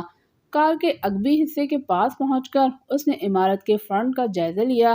گیٹ کے پاس ایک مسلح گن بردار کھڑا تھا جبکہ برآمدے کے سامنے وہی سیاہ بیوک کھڑی تھی جس کا تعاقب کرتا ہوا تنویر یہاں پہنچا تھا لیکن اب اس میں کوئی موجود نہیں تھا۔ مشین گن بردار ادھیڑ عمر مقامی شخص تھا۔ گیٹ کے پاس ہی چھوٹی سی کوٹری تھی جو شاید گارڈ روم تھا۔ اس گارڈ کے سوا وہاں کوئی موجود نہیں تھا۔ سیاہ بیوک برآمدے کے متوازی کھڑی تھی اور گارڈ اگر کچھ دیر کے لیے دوسری جانب دیکھتا تو تنویر سیاہ بیوک کی آڑ لے کر برآمدے میں داخل ہو سکتا تھا۔ اس ارادے سے تنویر پیچھے ہٹا اور گاڑیوں کی دوسری طرف سے گھوم کر عمارت کے نکڑ پر آ گیا۔ پھر اس نے دیوار کی آڑ سے دوسری جانب جھانکا ہی تھا کہ برآمدے سے ایک سفید فام باہر نکل آیا۔ تنویر نے جلدی سے چہرہ پیچھے ہٹا لیا۔ 2-3 لمحوں کے بعد کار کا دروازہ کھولنے اور پھر بند ہونے کی آواز سنائی دی۔ اس کے بعد انجن کی خرخراہٹ بلند ہوئی تو تنویر سمجھ گیا کہ برآمدے کے سامنے کھڑی بیوک وہاں سے روانہ ہو رہی ہے۔ تنویر نے احتیاط سے دوبارہ فرنٹ کی طرف جھانکا تو سیاہ بیوک بیک ہو رہی تھی اور اس کی ڈرائیونگ سیٹ پر وہی سفید فام بیٹھا تھا جو برآمدے سے نکلا تھا۔ گیٹ پر کھڑا گارڈ گیٹ کھول رہا تھا۔ سیاہ کار تھوڑے پیچھے ہٹ کر گیٹ کی طرف مڑی اور اسی لمحے تنویر حرکت میں آ گیا۔ وہ دیوار کی آڑ سے نکلا اور تیزی سے برآمدے کی طرف لپکا۔ سیاہ کار گیٹ سے نکلی اور گارڈ گیٹ بند کرنے لگا۔ اتنے میں تنویر برآمدے میں داخل ہو کر بائیں جانب دیوار کی آڑ لے چکا تھا۔ اس کے سامنے راہداری تھی جو ویران پڑی تھی۔ گیٹ سے راہداری میں نظر نہیں آ سکتی تھی، چنانچہ تنویر دبے پاؤں آگے بڑھا اور راہداری میں داخل ہو گیا۔ راہداری کے تمام کمروں کے دروازے بند تھے لیکن دوسرے کمرے سے ہلکی ہلکی آوازیں بلند ہو رہی تھیں۔ تنویر قدموں کی چاپ پیدا کیے بغیر اس دروازے کی طرف بڑھنے لگا۔ وہ دروازہ پوری طرح سے بند نہیں تھا اور اس میں نصف انچ کی جھری دکھائی دے رہی تھی۔ شاید اسی وجہ سے اندر کی آوازیں باہر آ رہی تھیں۔ قریب پہنچ کر وہ رکا تو اندر کی آواز واضح طور پر سنائی دینے لگی۔ یس مادام، میں نے کارٹر کو بھیج دیا ہے، وہ 10 منٹ تک آپ کے پاس پہنچ جائے گا۔ اوور، اندر سے آواز سنائی دی۔ تم نے اسے اچھی طرح سمجھا دیا ہے نا؟ اوور، ایک نسوانی آواز سنائی دی۔ بالکل مادام، میں نے اسے آپ کی گاڑی کا نمبر بھی بتا دیا ہے۔ اوور، دوسری طرف سے سنائی دیا۔ کیا وہ میک اپ میں ہے؟ اوور، نسوانی آواز نے پوچھا۔ نہیں مادام، وہ میک اپ کرتا تو نصف گھنٹہ لگ جاتا جبکہ آپ نے صرف 10 منٹ میں وہاں پہنچنے کا حکم دیا تھا۔ اوور، اندر سے آواز ابھری۔ خیر، دیکھا جائے گا۔ اوور اینڈ آل، نسوانی آواز نے کہا اور اس کے ساتھ ہی اندر خاموشی پھیل گئی۔ تنویر نے چہرہ آگے کر کے جھری سے آنکھ لگائی تو وہ چونک پڑا۔ کمرے میں ایک میز کے پیچھے ریوالونگ چیئر پر ایک سفید فام بیٹھا تھا۔ میز پر ٹیلی فون کے علاوہ سگریٹ کا پیکٹ رکھا تھا۔ جبکہ اس کے ہاتھ میں بھی سگریٹ لائٹر تھا اور دوسرے ہاتھ میں شراب کا گلاس نظر آ رہا تھا۔ سفید فام نے شراب کا گھونٹ لے کر گلاس میز پر رکھا ہی تھا کہ کمرے میں سیٹی کی سی آواز گونجی اور تنویر نے چونکتے ہوئے چہرہ پیچھے ہٹا لیا۔ Hello boss, Charles calling, over. اندر سے ایک آواز سنائی دی۔ Yes Charles, Norman receiving you, over. سفید فام کی آواز سنائی دی تو تنویر نے اندر جھانکا۔ اندر بیٹھے سفید فام نے سگریٹ لائٹر اپنے چہرے کے سامنے رکھا تھا۔ یقیناً یہ لائٹر ٹرانسمیٹر تھا۔ باس، جولیا کو ہوش آ گیا ہے اور وہ دروازہ پیٹ رہی ہے، اوور۔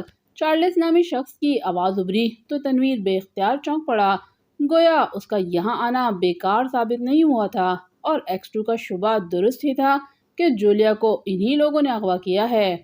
فی الحال اسے دوبارہ بے ہوش کر دو، مادام سے ہدایات ملنے پر میں تمہیں کال کر کے بتاؤں گا کہ جولیا کے ساتھ کیا سلوک کرنا ہے۔ یاد رکھو وہ سیکرٹ سروس کی سینئر ممبر اور انتہائی خطرناک فائٹر ہے۔ اگر وہ کسی طرح تمہاری گرفت سے نکل گئی تو تمہاری موت یقینی ہے۔ اگر تم اس کے ہاتھوں نہ مرے تو میرے ہاتھوں مارے جاؤ گے، اوور اینڈ آل۔ نارمن نے غراہٹ آمیز لہجے میں کہا تو تنویر سمجھ گیا کہ وہ مزید بات نہیں کرے گا، چنانچہ اس نے چہرہ پیچھے ہٹا لیا۔ وہ سمجھ گیا تھا کہ جولیا کسی دوسری عمارت میں قید ہے اور عمارت کا ایڈریس معلوم کرنا ضروری تھا، چنانچہ اس نے یکدم دروازہ کھولا اور کمرے میں گھستا چلا گیا۔ صفدر نے ایسی ہی خطرناک سچویشن سے نبرد آزما ہونے کے لیے اپنی شرٹ کے بازوؤں کے سروں پر 1 سینٹی میٹر چوڑے اور 1 انچ لمبے کئی فولادی ٹکڑے پٹوں کے ذریعے ایڈجسٹ کیے ہوئے تھے۔ ان ٹکڑوں پر باریک باریک تیز دھار دندانے بنے ہوئے تھے جن کے اوپر شرٹ کے کلر کا پینٹ کیا گیا تھا۔ ایسا محسوس ہوتا تھا جیسے بازوؤں کے سروں پر ڈیزائن بنائے گئے ہوں۔ یہ فولادی ٹکڑے اتارے بھی جا سکتے تھے۔ صفدر نے اب انہی فولادی ٹکڑوں کے ذریعے سچویشن تبدیل کرنے کا سوچا تھا، اسی لیے اس نے مسلسل مگر غیر محسوس انداز میں ہاتھوں کو حرکت دے کر ان فولادی ٹکڑوں کے دندانوں کو رسی کے ساتھ رگڑنا شروع کر دیا تھا اور تیز دھار دندانے رسی کے بلوں کو کاٹنے لگے تھے۔ چنانچہ جو ہی سائمن نے اس کے چہرے پر میک اپ واشر کا کنٹوپ چڑھانے کی کوشش کی، صفدر نے یکدم اس کے پیٹ میں لات مار دی اور وہ چیختا ہوا پشت کے بل نیچے جا گرا۔ اس کا ساتھی مائیکل ایک لمحے کے لیے حیران رہ گیا، شاید اس کی سمجھ میں نہیں آ رہا تھا کہ سائمن پر کیا بیتی ہے۔ پھر اس نے تیزی سے صفدر کی طرف قدم بڑھایا ہی تھا کہ صفدر نے، جس کے دونوں ہاتھ آزاد ہو چکے تھے، سامنے کرتے ہوئے اس پر جست لگا دی۔ یہ بھی مائیکل کے لیے غیر متوقع بات تھی کہ صفدر کے ہاتھ آزاد ہو چکے تھے، اس لیے وہ فوری طور پر اپنا دفاع نہ کر سکا اور صفدر نے اسے بازوؤں کے شکنجے میں لے کر اس کی ناک پر سر کی زوردار ٹکر مار دی۔ مائیکل درد سے بلبلاتا ہوا پیچھے ہٹا تو صفدر نے فوراً پینترا بدل کر سائمن کی خبر لی۔ اس نے اٹھتے ہوئے جیب میں ہاتھ ڈال کر ریوالور نکالا ہی تھا کہ صفدر کی ٹھوکر اس کے ہاتھ پر پڑی اور اس کے ہاتھ سے ریوالور نکل کر دیوار کے پاس جا گرا، لیکن سائمن نے فوراً ہی صفدر کے چہرے پر مکہ جڑ دیا۔ صفدر لڑکھڑا کر پیچھا ہٹا تو سائمن نے اس پر چھلانگ لگا دی۔ یہ اور بات تھی کہ نتیجے میں اسے فرش چاٹنا پڑا کیونکہ صفدر نے تیزی سے اپنی جگہ چھوڑ دی تھی۔ اتنے میں مائیکل اپنی خون آلود ناک لیے اٹھا اور اس نے صفدر پر جست لگا دی۔ صفدر غافل نہیں تھا، اس نے مائیکل کو ہاتھوں پر روکا اور ساتھ ہی نیچے سے داہنے پاؤں کی ٹھوکر اس کی رانوں میں جما دی۔ یہ ضرب کافی مہلک ثابت ہوئی۔ مائیکل دونوں ہاتھ رانوں میں دیے اچھلنے لگا، اس کے منہ سے عجیب و غریب آوازیں نکل رہی تھیں، لیکن صفدر اس کی حالت سے محظوظ ہونے کے بجائے سائمن کی طرف لپکا جو فرش سے اٹھ رہا تھا، مگر صفدر کی ٹھوکر اس کے پہلو میں لگی اور وہ کرراہتا ہوا دوبارہ فرش بوس ہو گیا۔ صفدر نے فوراً ہی اس کے ریوالور کی طرف جست لگائی اور ریوالور اٹھا کر مائیکل پر تان لی۔ بس ہاتھ بلند کر لو ورنہ کھوپڑی اڑا دوں گا، صفدر نے غراتے ہوئے کہا۔ تم یہاں سے بچ کر نہیں جا سکتے، مائیکل نے شعلہ باز نگاہوں سے صفدر کی طرف دیکھتے ہوئے کہا اور ہاتھ بلند کر لیے۔ شٹ اپ، مجھے جانے کی جلدی نہیں ہے، صفدر نے اسے گھورتے ہوئے کہا اور سائمن کی طرف متوجہ ہو گیا۔ سائمن، تم بھی کھڑے ہو جاؤ اور ہاتھ بلند کر لو ورنہ وقت سے پہلے ہی مارے جاؤ گے، ہری اپ، صفدر نے غراتے ہوئے کہا تو سائمن نے اسے خونخوار نگاہوں سے دیکھتا ہوا اٹھ کھڑا ہوا۔ اس نے دونوں ہاتھ بلند کر لیے۔ صفدر ان دونوں کو کور کیے دروازے کے پاس آ گیا اور ایک ہاتھ سے اس نے دروازہ بند کر دیا۔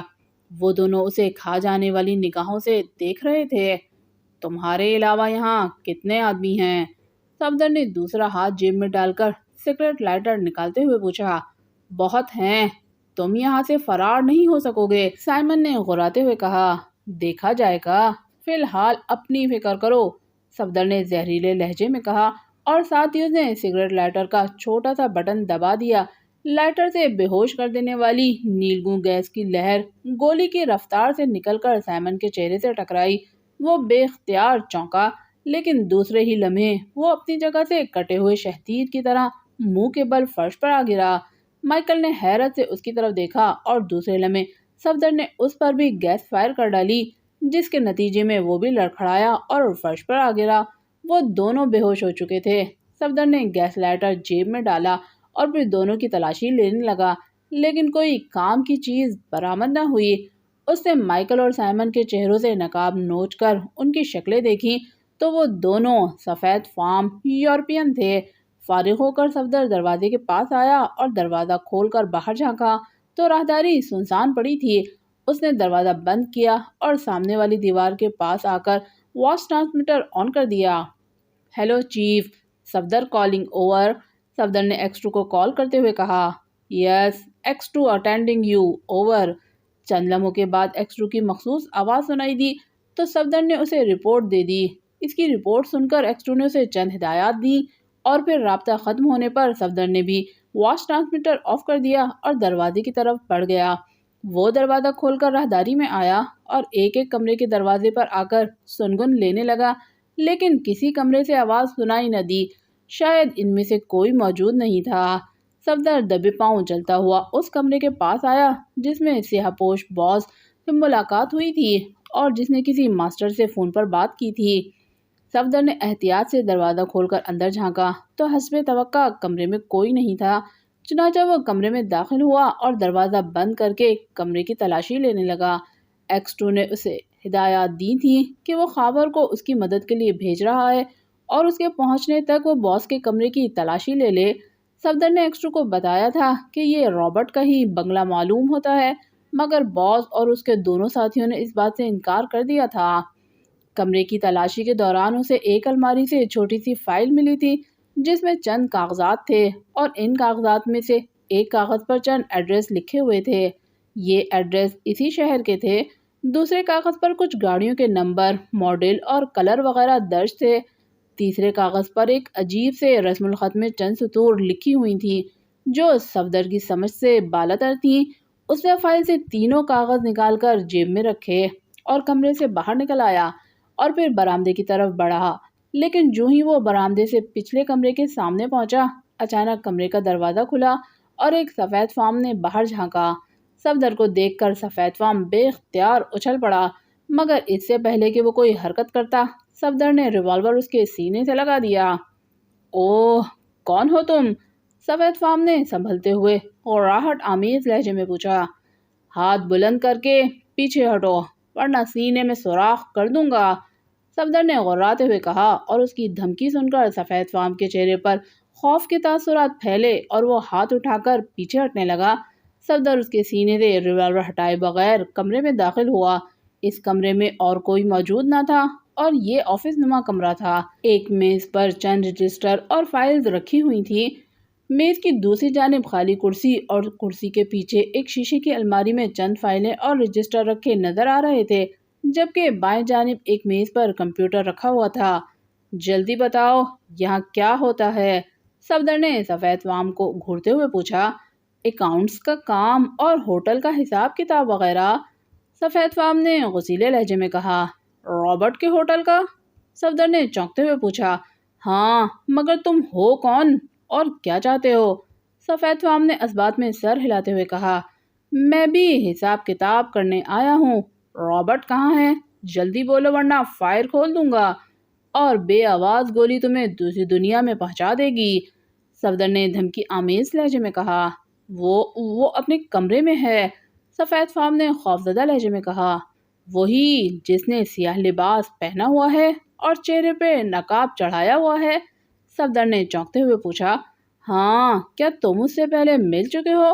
سفید فام نے سر کو جنبش دیتے ہوئے کہا۔ نہیں، وہ یہاں سے جا چکا ہے۔ اب تم مجھے فوراً .3 کا ایڈریس بتا دو، ورنہ میں تمہیں گولی مار کر سائمن اور مائیکل سے پوچھ لوں گا۔ صفدر نے غراتے ہوئے کہا اور جیب سے گیس لائٹر نکال لیا۔ سفید فام چونکا اور اس نے ایک ایڈریس بتا دیا۔ ٹھیک اسی لمحے صفدر کو عقب میں آہٹ سی محسوس ہوئی تو وہ تیزی سے دروازے کی طرف گھوما، ساتھ ہی اس نے فائر کھول دیا۔ دروازے سے اندر آنے والا مشین گن بردار چیختا ہوا فرش پر جا گرا۔ اس کی چیخ خاصی بلند تھی۔ صفدر نے فوراً ہی پلٹ کر سفید فام کے چہرے پر بے ہوش کر دینے والی گیس فائر کی اور اس کے گرتے ہی وہ دروازے کی طرف بڑھا، لیکن باہر سے دوڑتے قدموں کی آوازیں سن کر صفدر دروازے کی آڑ میں دیوار سے لگ گیا۔ چند لمحوں کے بعد ایک ریوالور بردار سفید فام دوڑتا ہوا کمرے میں داخل ہوا اور جھٹکے سے رکا ہی تھا کہ صفدر نے دیوار کی آڑ سے نکل کر اس کے ریوالور والے ہاتھ پر ہاتھ مارا اور ساتھ ہی اس کی کن پٹی سے ریوالور کی نال لگا دی۔ اس آدمی کے ہاتھ سے ریوالور گر گیا تھا۔ بس ہاتھ بلند کر لو ورنہ کن پٹی میں گولی اتار دوں گا، صفدر نے غراتے ہوئے کہا تو سفید فام نے بوکھلا کر ہاتھ اٹھا دیے۔ باہر کتنے آدمی ہیں تمہارے؟ صفدر نے تحکمانہ لہجے میں پوچھا۔ کوئی نہیں، مگر تم بچ کر نہیں جا سکتے، سفید فام نے خوفزدہ لہجے میں کہا۔ کیوں؟ جب یہاں اور کوئی نہیں ہے تو مجھے کون روکے گا؟ کیا مائیکل اور سائمن؟ صفدر نے طنزیہ لہجے میں کہا۔ ہاں، سفید فام نے چونکتے ہوئے کہا۔ ان دونوں کو میں ختم کر چکا ہوں، اس لیے ان کی فکر مت کرو۔ باہر چلو، کوئی غلط حرکت کی تو مارے جاؤ گے، صفدر نے انتہائی سفاکی سے دھمکی دیتے ہوئے کہا اور ریوالور اس کی کن پٹی سے ہٹا کر اس کی پشت سے لگا دیا۔ صفدر کی دھمکی سن کر سفید فام کا چہرہ خوف کی شدت سے زرد پڑ گیا تھا۔ وہ پلٹ کر دروازے سے باہر آیا تو صفدر نے اسے برآمدے کی طرف چلنے کا حکم دیا۔ سفید فام ہاتھ بلند کیے اس کے آگے چلتا ہوا برآمدے میں پہنچا۔ باہر کوئی نہیں تھا اور کمپاؤنڈ کا گیٹ بند تھا۔ برآمدے میں باہر آ کر صفدر نے یکدم سفید فام کے سر پر ریوالور کا دستہ مار دیا اور وہ کڑراتا ہوا فرش پر ڈھیر ہو گیا۔ صفدر نے اپنی گھڑی پر وقت دیکھا تو ایکسٹرو سے بات ہوئے 15 منٹ گزر چکے تھے، چنانچہ وہ گیٹ کی طرف بڑھ گیا۔ اس نے گیٹ کھول کر باہر جھانکا تو سڑک کی دوسری جانب کچھ فاصلے پر کھڑی کار میں بیٹھا خاور اس کی طرف ہی دیکھ رہا تھا۔ صدیقی۔ جھٹکا لگنے سے صدیقی سنبھل نہ سکا اور وہ لڑکھڑاتا ہوا اندر کھنچتا چلا گیا۔ اندر پہنچتے ہی اسے کھینچنے والے نے اس کا گریبان چھوڑ دیا۔ صدیقی نے سنبھل کر دیکھا تو وہ نیلی آنکھوں والا مقامی شخص فریڈ تھا، جبکہ بائیں جانب داڑھی والا پیٹر کھڑا تھا۔ اس کے ہاتھ میں سائلنسر لگا ریوالور تھا جس کا رخ صدیقی کی طرف تھا۔ اسی لمحے فریڈ نے بھی اپنی جیب سے ریوالور نکالا اور صدیقی پر تان لیا۔ اب ان دونوں کے ہاتھوں میں ریوالور تھے جن پر سائلنسر لگے ہوئے تھے۔ دروازہ بند کر دو پیٹر، فریڈ نے صدیقی کو گھورتے ہوئے کہا تو اس نے آگے بڑھ کر دروازہ بند کر دیا۔ ہاں، اب بتاؤ تم کون ہو اور دروازے پر کیا کر رہے تھے؟ فریڈ نے صدیقی سے پوچھا۔ ایک دوست سے ملنے آیا تھا مگر کمرہ نمبر بھول گیا، اس دروازے پر دستک دینے ہی والا تھا کہ تم نے اندر کھینچ لیا، صدیقی نے قدرے غصے سے جواب دیتے ہوئے کہا تو پیٹر سامنے آ کر اسے غور سے دیکھنے لگا۔ جھوٹ مت بولو، سچ سچ بتاؤ ورنہ فائر کی آواز پیدا نہیں ہوگی اور تم اس دنیا سے کوچ کر جاؤ گے، فریڈ نے غراتے ہوئے کہا۔ میں نے سچ بتایا ہے، یقین کرو، صدیقی نے کہا۔ ٹھیک ہے، ہاتھ بلند کر لو، ابھی تمہاری سچائی کا پتہ چل جاتا ہے، فریڈ نے سخت لہجے میں کہا تو صدیقی نے اس کے حکم کی تعمیل کی۔ پیٹر، اس کے پیچھے جا کر تلاشی لو، فریڈ نے پیٹر سے مخاطب ہو کر کہا تو پیٹر صدیقی کے عقب میں آیا اور ریوالور اس کی پشت سے لگا کر دوسرے ہاتھ سے اس کی جیبیں ٹٹولنے لگا۔ پھر اس نے ایک جیب میں ہاتھ ڈال کر ریوالور نکالا اور دوبارہ سامنے آ گیا۔ یہ ریوالور کس لیے ہے؟ فریڈ نے طنزیہ لہجے میں صدیقی سے پوچھا۔ اپنی حفاظت کے لیے، تمہارے پاس کیوں ہے؟ صدیقی نے منہ بناتے ہوئے کہا۔ فریڈ، مجھے لگتا ہے میں اس آدمی کو چلڈرن پارک کے پاس سڑک کی دوسری جانب کھڑے دیکھ رہا تھا، پیٹر نے کہا۔ اوہ واقعی؟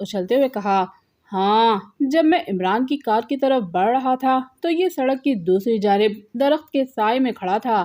پیٹر نے سر ہلا کر کہا، مگر تم نے پہلے کیوں نہیں بتایا؟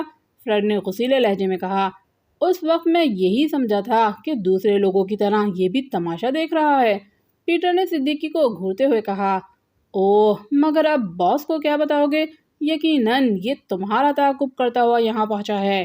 فریڈ نے پریشان لہجے میں کہا، باس کو بتانے کی ضرورت نہیں ہے، اسے ختم کر کے لاش کسی دوسرے کمرے میں ڈال دیتے ہیں۔ پیٹر نے لاپرواہی سے کہا، نہیں، ہو سکتا ہے باہر یا نیچے اس کا کوئی ساتھی موجود ہو، بہرحال پہلے سے معلومات حاصل کرنا ضروری ہے۔ فریڈ نے خشک لہجے میں کہا، باہر تمہارے کتنے آدمی ہیں اور تمہارا تعلق کس ایجنسی سے ہے؟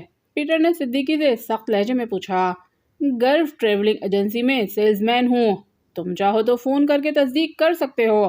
صدیقی نے سپاٹ لہجے میں کہا، ٹریولنگ ایجنسی کے مینیجر ہو تو چلڈرن پارک میں کیا کرنے گئے تھے؟ پیٹر نے اسے گھورتے ہوئے پوچھا، تمہیں غلط فہمی ہوئی ہے، میرا وہاں کیا کام؟ البتہ شام کے بعد میں بچوں کو تفریح کرانے کے لیے جھیل پارک لے جاتا ہوں، اور وہ بھی کبھی کبھار۔ صدیقی نے منہ بناتے ہوئے کہا، شٹ اپ، جھوٹ مت بولو، میں نے تمہیں خود وہاں دیکھا تھا۔ پیٹر نے غضبناک لہجے میں کہا، تمہیں غلط فہمی ہوئی ہے، تم نے کسی اور کو دیکھا ہوگا، میں تو صبح 9 بجے اپنے آفس گیا تھا اور اب سیدھا یہاں پہنچا ہوں۔ صدیقی نے غصے سے کہا، یہ آسانی سے نہیں بتائے گا پیٹر، میں باس کو کال کر کے ہدایات لیتا ہوں۔ فریڈ نے پیٹر سے مخاطب ہو کر کہا، اوہ، مگر پیٹر نے پریشان سے لہجے میں کہا، فکر مت کرو، میں باس کو مطمئن کر دوں گا۔ فریڈ نے پیچھے ہٹتے ہوئے کہا، اور پھر اس نے صوفے کے آگے رکھی ہوئی میز سے سگریٹ لائٹر اٹھایا اور ایک لمحے کے لیے صدیقی کی طرف پشت کرنے کے بعد اس نے دوبارہ اس کی طرف رخ کر لیا۔ اس کے ایک ہاتھ میں لائٹر تھا اور دوسرے ہاتھ میں ریوالور۔ پیٹر صدیقی سے 3 قدم کے فاصلے پر کھڑا تھا اور اس کے ریوالور کا رخ صدیقی کی طرف تھا۔ فریڈ لائٹر کی طرف دیکھ رہا تھا جس پر چھوٹا سا سرخ نقطہ اسپارک کر رہا تھا۔ ہیلو باس، فریڈ کالنگ اوور۔ فریڈ نے لائٹر نما ٹرانسمیٹر منہ کے قریب کرتے ہوئے کہا، مگر کئی لمحے گزر گئے لیکن لائٹر سے کوئی آواز بلند نہ ہوئی۔ نصف منٹ کے بعد اس نے ٹرانسمیٹر آف کر کے جیب میں رکھ لیا۔ فون پر بات کر لو، پیٹر نے فریڈ کی طرف دیکھتے ہوئے کہا، معلوم نہیں وہ اس وقت کس پوائنٹ پر ہوگا، تم فی الحال اسے بے ہوش کر دو اور باہر کا جائزہ لے آؤ، فریڈ نے کہا، اور پھر وہ پیچھے ہٹ کر صوفے پر بیٹھا اور فون کا ریسیور اٹھا کر نمبر ملانے لگا۔ پیٹر صدیقی کی طرف بڑھا اور اس کے عقب میں آ گیا۔ صدیقی بائیں جانب پڑی ڈریسنگ ٹیبل کے آئینے میں کنکھیوں سے دیکھ رہا تھا جس پر پیٹر کا عکس دکھائی دے رہا تھا۔ جو ہی اس نے آئینے میں پیٹر کو ریوالور والا ہاتھ بلند کرتے دیکھا، وہ یکدم بائیں جانب ہٹتے ہوئے مڑا اور فوراً گھوم کر پیٹر کے جبڑے پر گھونسا مار دیا۔ وار خالی جانے پر پیٹر بے اختیار آگے کو جھکا اور گھونسا کھا کر لڑکھڑاتا ہوا دروازے کے پہلو میں دیوار سے جا ٹکرایا۔ اس کے ہاتھ سے ریوالور گر گیا تھا۔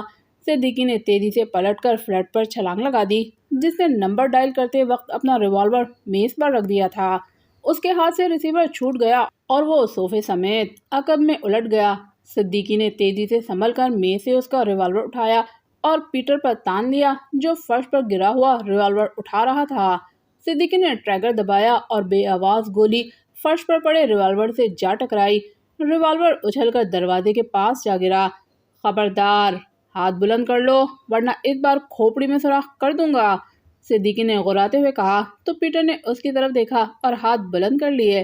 صدیقی تیزی سے بائیں جانب ہٹا اور ریوالور کا رخ فریڈ کی طرف کر دیا جو فرش سے اٹھ چکا تھا، مگر صدیقی کے ہاتھ میں اپنا ریوالور دیکھ کر وہ ایک دم ساکت ہو گیا۔ فریڈ، ہاتھ بلند کر لو، میں فائر کرنے میں ذرا بھی دیر نہیں لگاؤں گا، صدیقی نے تحکمانہ لہجے میں کہا۔ تم چاہو تو یہاں سے جا سکتے ہو، فریڈ نے ہاتھ بلند کرتے ہوئے غصیلے لہجے میں کہا۔ نہیں، فی الحال میرا موڈ نہیں ہے، تم پیٹر کے پاس آ جاؤ اور دیوار کی طرف منہ کر کے کھڑے ہو جاؤ، ہری اپ، صدیقی نے کہا تو فریڈ اسے گھورتا ہوا آگے بڑھا اور پیٹر کے پاس آ گیا۔ صدیقی نے ریوالور کی نال سے انہیں اشارہ کیا تو ان دونوں نے اس کی طرف پشت کر لی۔ تب صدیقی نے آگے بڑھ کر پیٹر کی جیب سے اپنا ریوالور نکال لیا اور پھر الٹے قدموں دروازے کے پاس آ کر وہاں سے پیٹر کا ریوالور اٹھا کر جیب میں ڈال لیا۔ وہ دونوں ہاتھ بلند کیے دیوار کی جانب رخ کیے کھڑے تھے۔ صدیقی نے وائس ٹرانسمیٹر آن کیا اور ایکس2 کو کال کرنے لگا۔ عمران ٹیکسی میں دانش منزل پہنچا تو کئی خبریں اس کی منتظر تھیں اور بلیک زیرو سے تفصیل سے یہ خبریں بتا رہا تھا۔ جولیا کا اغوا، صفدر کا گولڈن ہوٹل کے مینیجر رابرٹ سے ٹکراؤ جس کا دوسرا نام نارمن تھا، تنویر کی رپورٹ اور صدیقی کے ہاتھوں گرفتار ہونے والے پیٹر اور فریڈ کا ذکر سن کر عمران کو خاصی حیرت ہوئی اور اپنے ساتھیوں کی کارکردگی پر خوشی بھی۔ ویری گڈ، تمام ممبرز پوری فارم میں ہیں۔ بلیک زیرو کے خاموش ہونے پر عمران نے مسکراتے ہوئے کہا، آپ کے لیے ایک اور خوشخبری ہے۔ بلیک زیرو نے کہا، اوہ، کیا کسی لڑکی نے تمہیں پسند کر ہی لیا؟ عمران نے حیرت سے پوچھا۔ نہیں، البتہ آپ کو چاہنے والی لڑکی پاک ایشیا پہنچ چکی ہے۔ بلیک زیرو نے مسکراتے ہوئے کہا، اچھا، پھر تم جلدی سے جوزف کو بھیج کر قاضی بلا لو۔ عمران نے خوش ہوتے ہوئے کہا، وہ قاضی کو ساتھ ہی لائی ہے، آپ کو زحمت کرنے کی ضرورت نہیں ہے۔ بلیک زیرو نے معنی خیز لہجے میں کہا، لگتا ہے تم اب وائٹ زیرو بنتے جا رہے ہو۔ آخر اتنا سسپینس کیوں پیدا کر رہے ہو کہ جاسوسی ناول نگاروں کو شرم آنے لگے؟ عمران نے کہا، سوری، میرا خیال تھا کہ آپ سمجھ گئے ہوں گے۔ بلیک زیرو نے مسکراتے ہوئے جیب میں ہاتھ ڈالا، ریوالور مت نکالنا، تمہیں تو معلوم ہے کہ میرا دل بہت کمزور ہے۔ عمران نے گھبرائے ہوئے لہجے میں کہا، بہرحال خوشخبری یہ ہے کہ زیرو لینڈ والے یہاں پہنچ چکے ہیں۔ بلیک زیرو نے جیب سے ایک دھاتی سکہ نکال کر عمران کے سامنے رکھتے ہوئے کہا، اوہ، گویا Theresa bumble bee of Bohemia. Imran نے چونکتے ہوئے کہا اور سکہ اٹھا کر دیکھنے لگا۔ جی ہاں، نارمن نے فون پر کسی ماسٹر سے گفتگو کی تھی، یقیناً سنگھی کو اسے ماسٹر کہا ہوگا اور تکونے راکٹ سے آنے والوں میں شامل عورت یقیناً تھریسا ہی تھی۔ بلیک زیرو نے عمران کی طرف دیکھتے ہوئے پروسوخ لہجے میں کہا، تم ٹھیک کہتے ہو، سکے کی تحریر زیرو لینڈ کی خفیہ زبان ہے۔ ایک جانب زیرو لینڈ کے الفاظ ہیں اور دوسری جانب دیٹ اسکواڈ اور درمیان میں 9 کا ہندسہ ظاہر کر رہا ہے کہ یہ سکہ دیٹ اسکواڈ کے ممبر کا ہے جس کا نمبر 9 ہے۔ عمران نے سکے سے نگاہیں ہٹاتے ہوئے کہا، اور یہ سکہ راکٹ سے اترنے والوں میں سے کسی سے گرا ہے؟ بلیک زیرو نے سر ہلاتے ہوئے کہا، میں سمجھ گیا۔ جولیا کو اغوا کرنے کے بعد تھریسا نے جولیا کی آواز میں مجھ سے بات کی تھی اور میری کار میں ٹائم بم اسی شخص نے نصب کیا ہوگا جسے تنویر نے میرے فلیٹ کی نگرانی کرتے ہوئے ٹریس کیا تھا۔ عمران نے تجزیہ کرتے ہوئے کہا، اسی لمحے جوزف چائے لے آیا۔ عمران کی آمد پر بلیک زیرو نے مائک پر جوزف کو چائے لانے کی ہدایت کی تھی کیونکہ وہ اپنے کمرے میں کھانا کھا رہا تھا۔ باس، آج آپ اپنی کار پر نہیں آئے؟ جوزف نے چائے عمران کے سامنے رکھتے ہوئے پوچھا۔ وہ اڑا دی گئی ہے، عمران نے مختصراً کہا۔ اوہ، کیا ہوا میں؟ جوزف نے چونکتے ہوئے کہا، ہاں، اس میں ہوائی جہاز کا انجن لگا دیا گیا تھا۔ عمران نے کہا، اوہ، آپ ہوائی جہاز کا انجن؟ جوزف نے چونکتے ہوئے کہا، کیا بک رہے ہو؟ کیا میں انجن ہوں؟ عمران نے غراتے ہوئے کہا، نہیں باس، مگر ہوائی جہاز کا انجن یہ کیسے ہو سکتا ہے؟ جوزف نے کہا، جیسے سرخ سنگنڈوں کی روح یہاں آ سکتی ہے، جیسے تھریسا یہاں پہنچ سکتی ہے۔ عمران نے اسے گھورتے ہوئے کہا، کیا کیا کیا سرخ سرکنڈوں کی روح تھریسا کی شکل میں آ گئی ہے یہاں پر؟ جوزف نے حیرت سے منہ پھاڑتے ہوئے کہا، جوزف، عمران صاحب کی کار کو ٹائم بم سے تباہ کر دیا گیا ہے۔ بلیک زیرو نے اس کی حیرت سے محظوظ ہوتے ہوئے کہا، اوہ، کس نے تباہ کیا ہے؟ مجھے بتائیں، میں اس کا خون پی جاؤں گا باس۔ جوزف نے غضبناک لہجے میں کہا، ابھی یہ پتہ نہیں چلا، تم جاؤ، ہم ضروری باتیں کر رہے ہیں۔ بلیک زیرو نے مسکراتے ہوئے کہا تو جوزف نے سر جھٹکا اور پلٹ کر کمرے سے نکل گیا۔ عمران چائے پینے لگا لیکن اس کا ذہن گہری سوچ میں گم تھا۔ چوہان جس آدمی کو پکڑ کر لایا تھا اس سے پوچھ گچھ کی ہے تم نے؟ عمران نے چند لمحوں کی خاموشی کے بعد بلیک زیرو سے پوچھا۔ جی ہاں، سکے کے الفاظ سمجھ میں آتے ہی میں جوزف کے ہمراہ لاک اپ میں گیا تھا۔ خاصے تشدد کے بعد اس نے زبان کھولی ہے۔ اس کا نام جوناتھن ہے اور وہ اپنے باس نارمن کے حکم پر وادی میں یہی سکہ تلاش کرنے گیا تھا۔ وہ سکہ راکٹ سے اترنے والوں میں سے کسی کا تھا۔ جوناتھن کے بیان کے مطابق وہ لوگ زیرو لینڈ سے آئے تھے۔ ان کے ناموں سے وہ بے خبر ہے، البتہ نارمن سے اس نے مادام اور ماسٹر کے الفاظ سنے تھے۔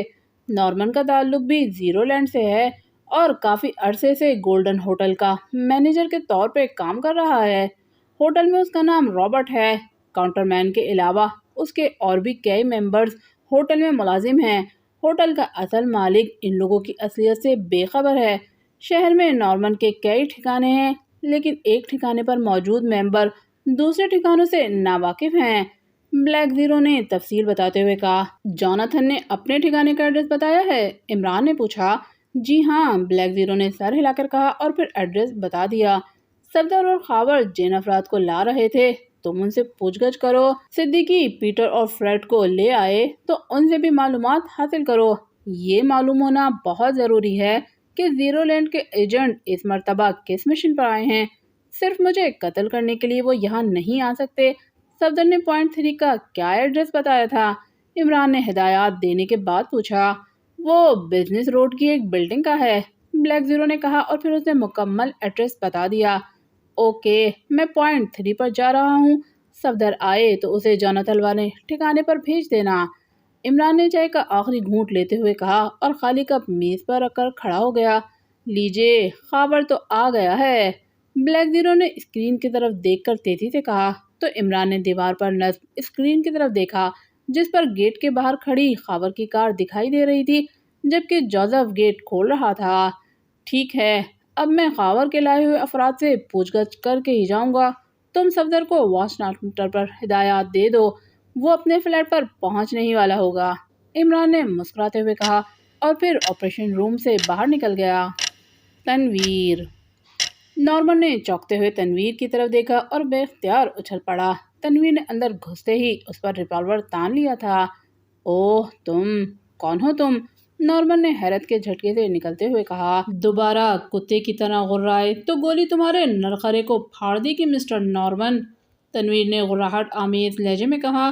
میرا نام نارمن نہیں ہے، نارمن نے چونکتے ہوئے کہا تو تنویر نے ایک ہاتھ پیچھے کر کے دروازہ بند کر دیا۔ تم ہاتھ بلند کر لو ورنہ میرے ریوالور سے گولی کو تمہارے نام سے کوئی غرض نہیں ہوگی، تنویر نے غراتے ہوئے کہا۔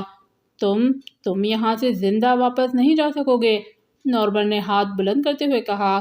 شٹ اپ، تمہارے جو آدمی مجھے اندر آنے سے نہیں روک سکے وہ مجھے جانے سے بھی نہیں روک سکیں گے، تنویر نے جبڑے بھیجتے ہوئے کہا۔ مگر تم ہو کون اور کیا چاہتے ہو؟ نارمن نے غصیلے لہجے میں پوچھا۔ جولیا تمہارے کس ٹھکانے پر قید ہے؟ تنویر نے آگے بڑھتے ہوئے پوچھا اور نارمن کی سائٹ پر آ کر رک گیا۔ اوہ، کون جولیا؟ میں کسی جولیا کو نہیں جانتا، نارمن نے چونکتے ہوئے کہا۔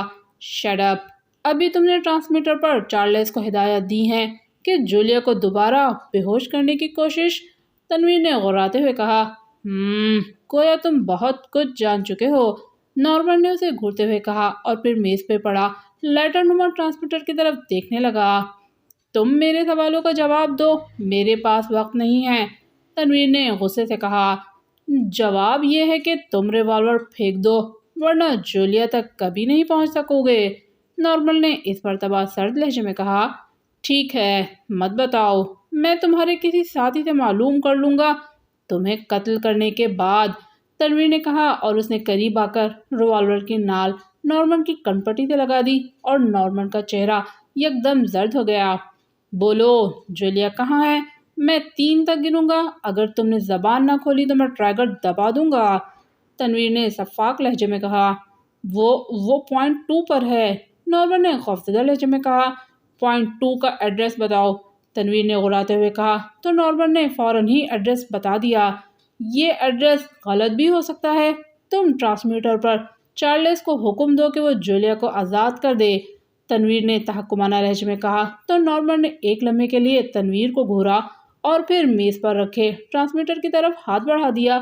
اس کا ہاتھ میز کے کنارے سے ٹکراتا ہوا ٹرانسمیٹر تک پہنچا اور پھر اس نے ٹرانسمیٹر اٹھا لیا۔ تنویر کی نگاہیں اس کے ہاتھوں پر مرکوز تھیں۔ نارمن نے لائٹر نما ٹرانسمیٹر کے پیندے میں انگوٹھی سے دباؤ ڈالا تو ٹرانسمیٹر کی سائیڈ میں ایک سرخ نقطہ اسپارک کرنے لگا۔